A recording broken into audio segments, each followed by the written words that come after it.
Hey everybody, welcome back to the channel. It's the Mac, and welcome back to another showcase here of Panzer Campaigns, the latest game from Wargame Design Studio there.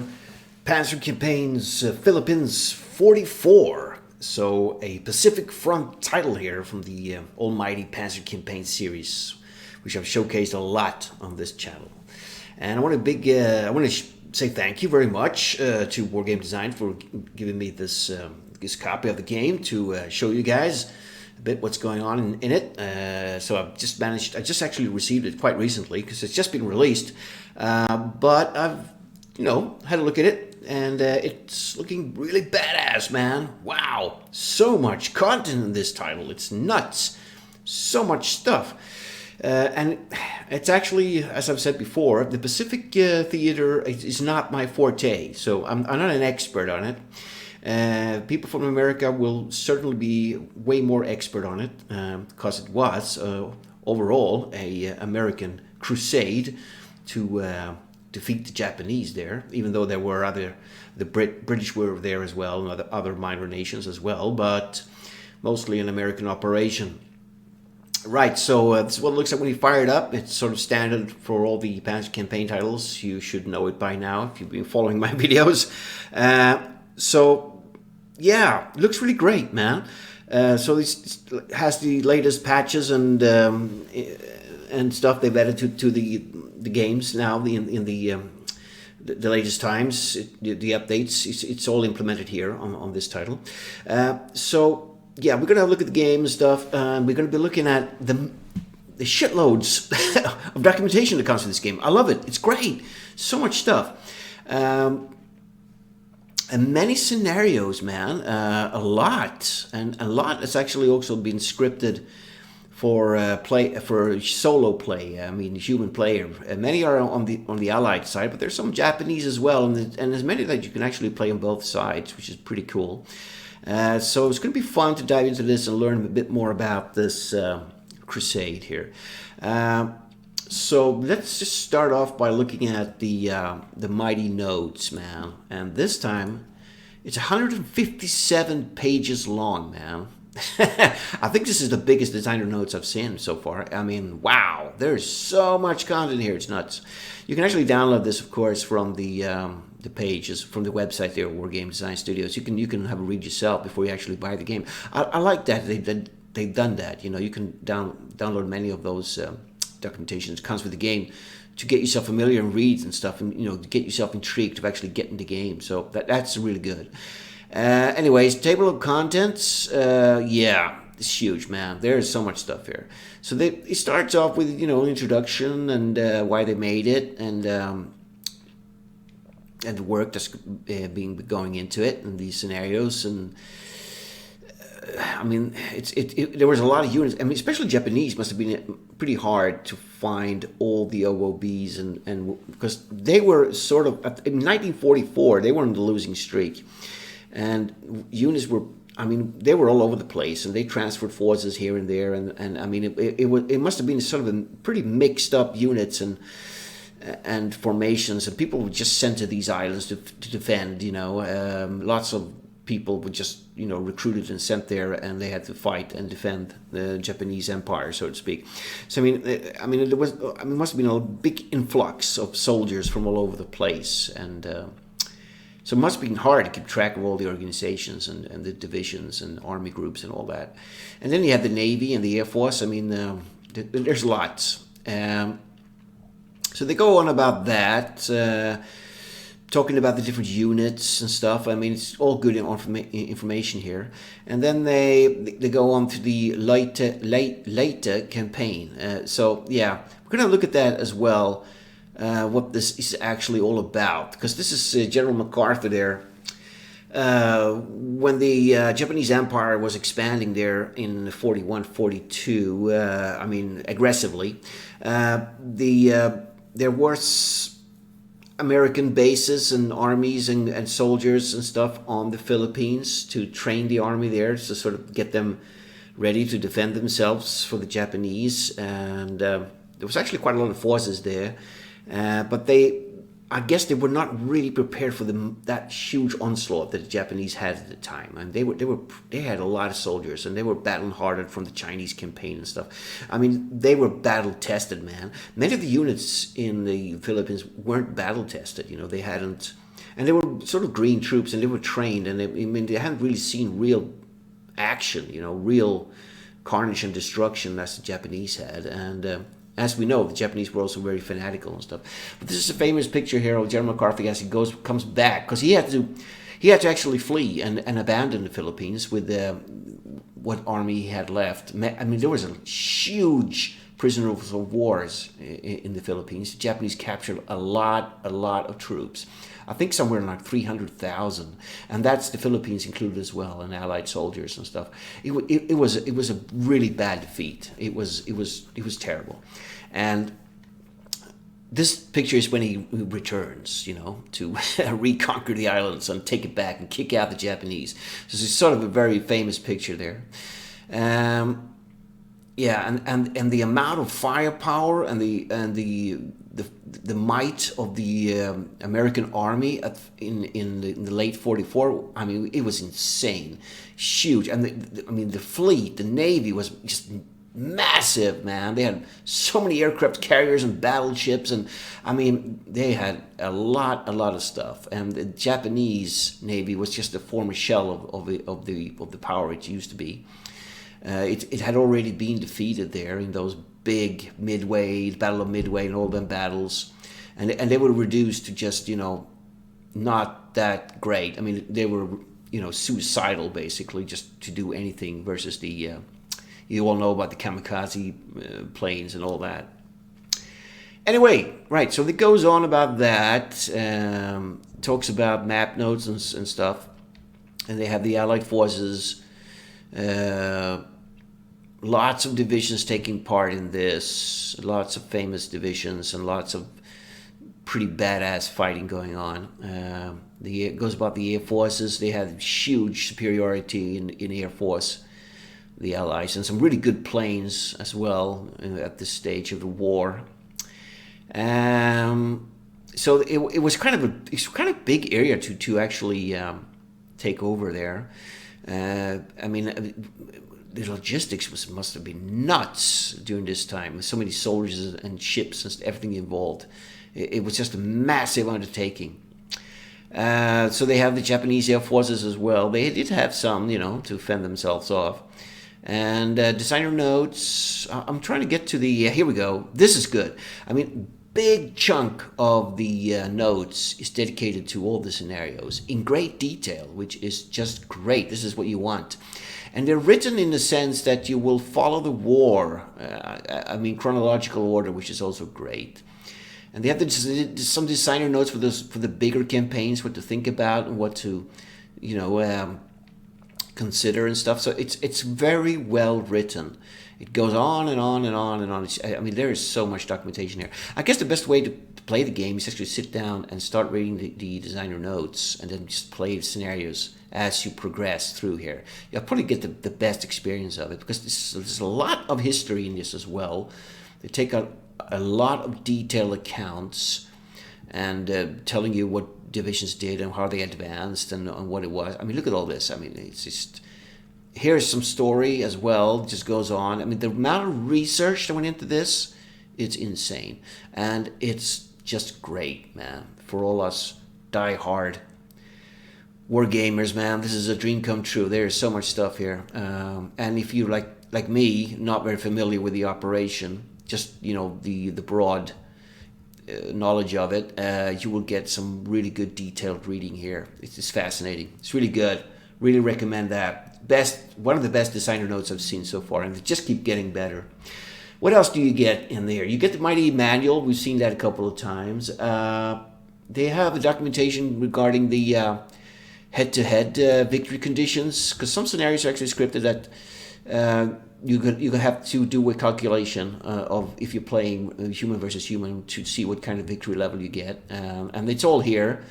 All the scenarios are covered, what you need to think about point-wise. So it will tell you in the descriptions here if you have to go by these, the victory conditions there. They also have huge planning maps. The late plan. Look at the maps, man. Look at this. It's massive. Wow. Some really great maps in this game. Look at all this. They have it all here. This is great.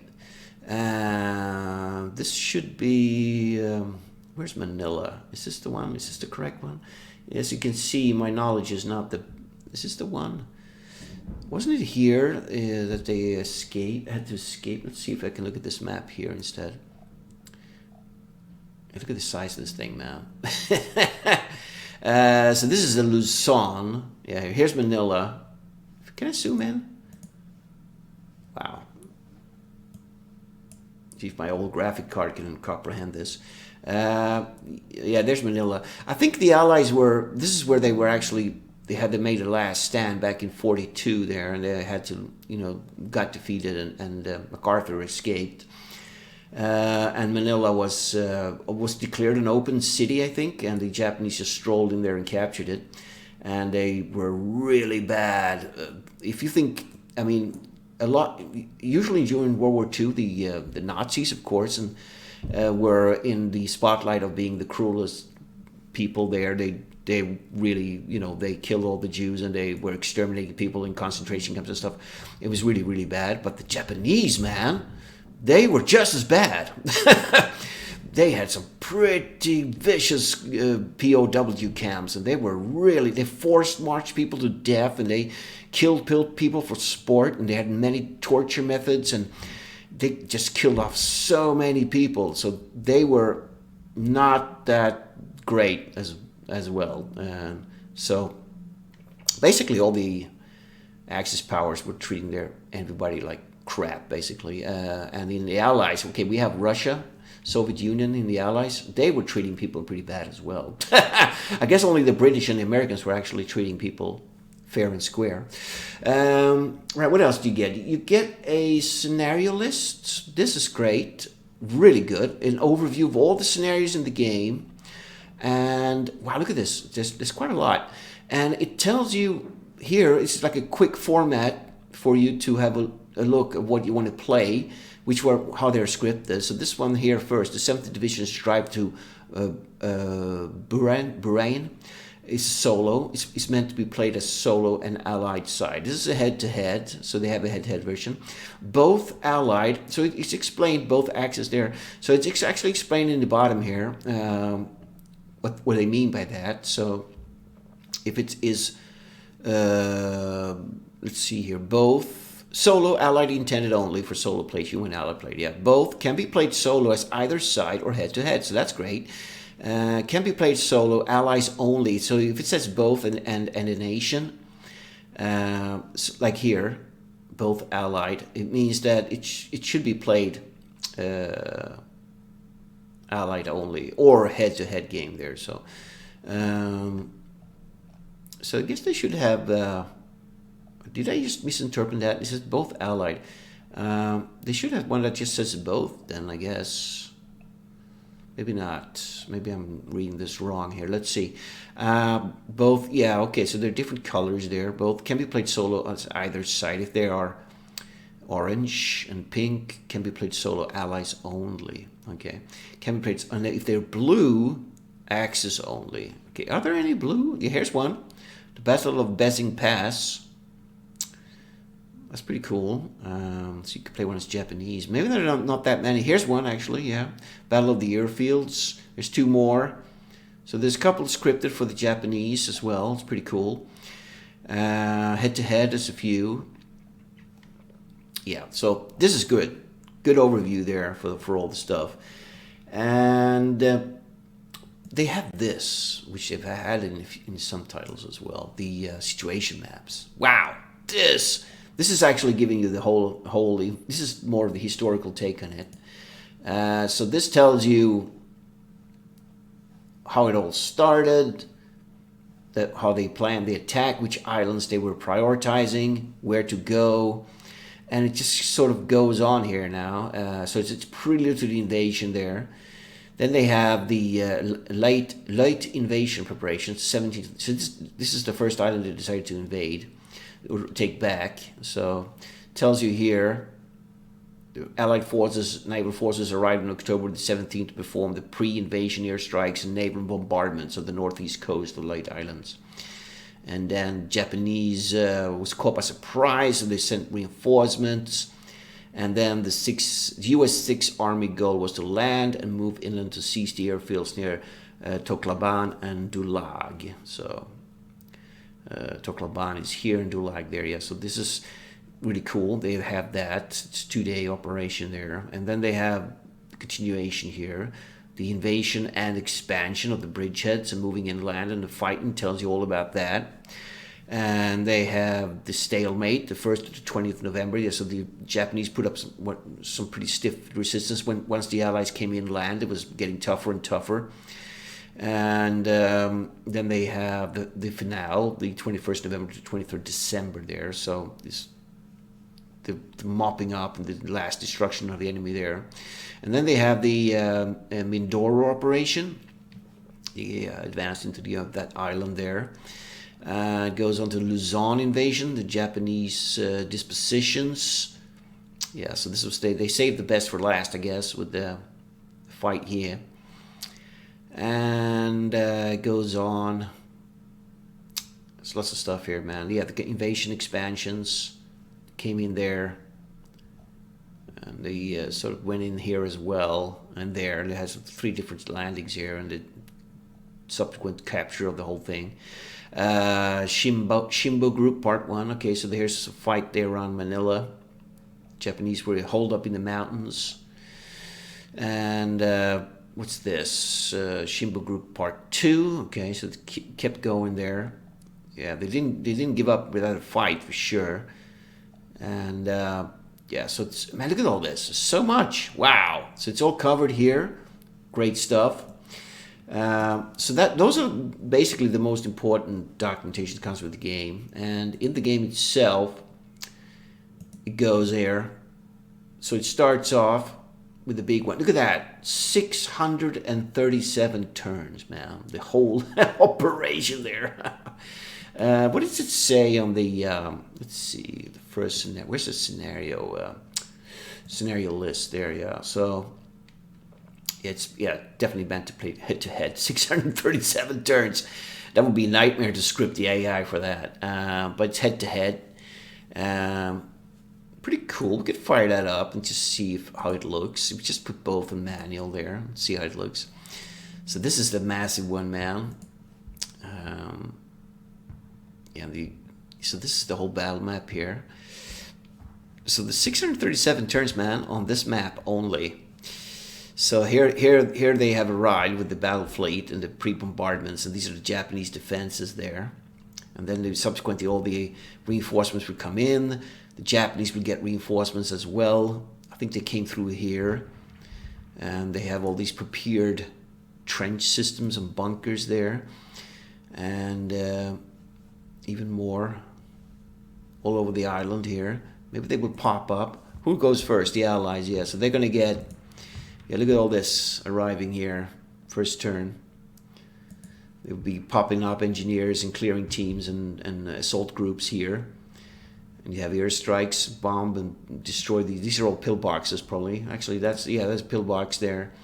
Here's the airfield. And so you need to capture those fast. Go inland. It's going to be one hell of a slugfest here. It could be pretty cool. Massive though, 637 turns. And 3D graphics looks pretty alright. It's getting pretty standard now. So, yeah, this is max zoom in there. And the max zoom out there. So, I like it. There's a couple of map mods and stuff released. I usually like what comes with the game, actually. But there's some really nice ones I've seen out there. Looks really good. So that's the late operation. Let's see what else we got here. So that's head-to-head. 6th Army invades. So these are sort of split up, I guess. It's also head-to-head, that one there. 96 turns. See what that looks like. Yeah, so it just covers just not the complete map, but this covers the So that's kind of a smaller one there. Yeah, they have many divided up here. So this is all about the light. I don't know how to pronounce that. Light Valley.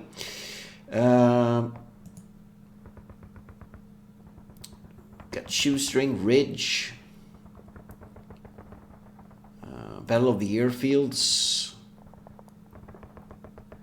Luzon campaign. It's 473.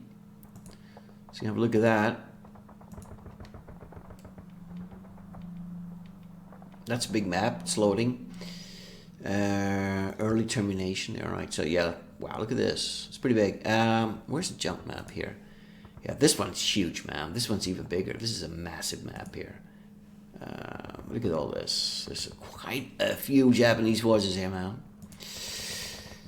Yeah, they're pretty good as well. Morale B and stuff. So they're pretty badasses there. Here comes the invasion there. Wow. So big. It takes forever to just scroll it. What's down here? Look at all these massive, lots of Japanese groups here. Reserve there, okay. Okita detachment. Lots of units going to be fixed here. We've got those 40-centimeter rockets there as well.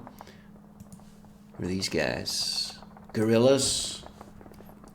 Philippine guerrillas. Yeah, there was a lot of guerrillas, and even though they had to abandon it in 42 there, the resistance kept on in the Philippines for until they were liberated. It was pretty extensive. The Japanese never really got to quell that resistance on the island. They kept fighting and stubbornly fight the Japanese invaders until they were liberated. As I said before, there was some pretty nasty war crimes going on in this.